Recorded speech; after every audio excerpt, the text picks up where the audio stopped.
Benvenuti nel canale del ripristino forzato, come riavviare forzatamente Vivo V40.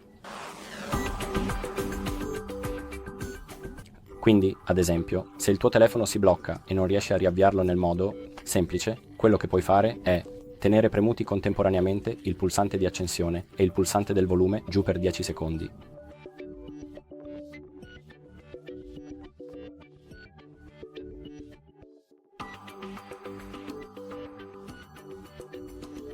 Quindi, una volta fatto questo, ecco, vedrai che il tuo telefono diventerà proprio nero e si riavvierà davvero dopo pochi secondi, esattamente.